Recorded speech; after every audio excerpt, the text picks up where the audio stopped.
exit or succession.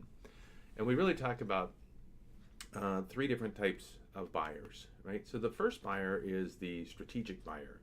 And with a strategic buyer, this is somebody that's willing to pay more than fair market value for a business because you fit their company, their vision, their whatever so amazingly well, right? So you're more important. Your product, your service, your brand is more important to them than it is to anybody else. The deal with the strategic buyers, it typically takes about a year and a half to 3 years of marketing or selling your business, right? Because we're looking for that special one. We're not looking for anybody and everybody. And then you could have 0 to lots of seller involvement in the sense that, if you were to hire somebody to do all this work, you'd have little involvement. But depending on where you're at in your business, you might have a lot of involvement in doing that. But you get to kind of decide, or you let your assets or your decision making decide on that particular category. The second class is this entrepreneurial class, right? So we have people out there that like to buy businesses. They buy businesses because they make revenue, they earn revenue, they throw out cash, and they're willing to make investments.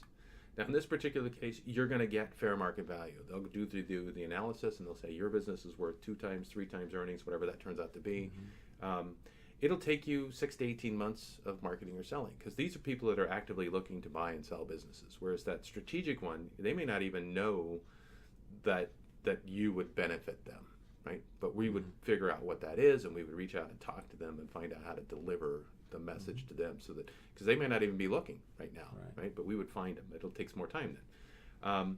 But as the entrepreneur, again, you've got sort of 0 to lots of seller involvement. So you could hire a business broker, you could do some different things and take your involvement and reduce it significantly, or you could play a bigger role in that particular, but it's your sort of choice.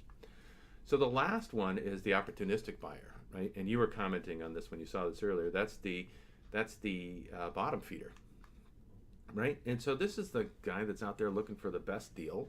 He's going to go as little as possible, it's not a lot of marketing and selling. Sometimes this is somebody that just kind of walks in the door and says, would you be willing to sell? I had a property in Oregon, and I was in the Oregon residential real estate market is super hot. So I've been getting these letters from realtors in Oregon. And the one guy, and that's what they are. They're bottom feeders. They're looking for a place to something cheap, right? So he said, I'll give you $300,000 for it. And, we appraised it at $430. So, it was kind of crazy. He was really looking for the bottom of the market. And that's what this bottom feeder opportunistic one is.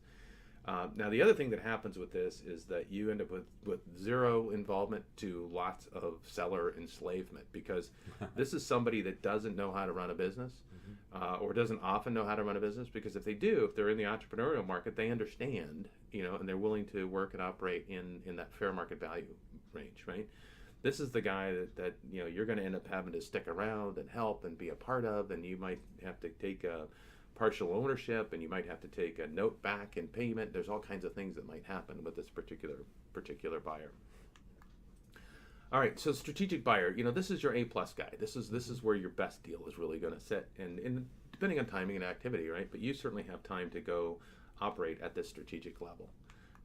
And then the entrepreneurial, that's a B+, pretty good deal, right? This opportunistic guy, this is a failure. This is not where you want to be. What we find is that people that start out to build their business, they're not necessarily thinking about selling their business when they first start. But the problem that you run into is that life can throw us curveballs.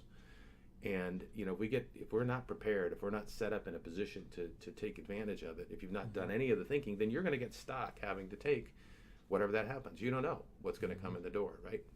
There's any number of different things that could do. We won't get into the catastrophes that could possibly happen.